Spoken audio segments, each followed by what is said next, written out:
So, ganyan lang. So, mas haba pa siya kung maganda yung pagka ano natin, mas haba pa siya. So, matipid, no?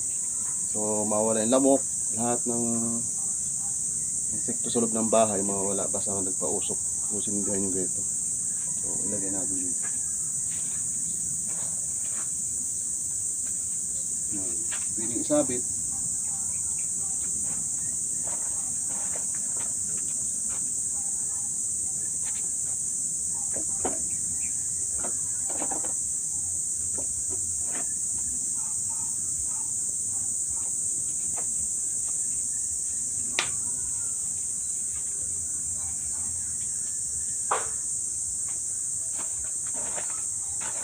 Huwag nyo lang ilalapit sa mga combustible materials yung madaling masunog tulad mo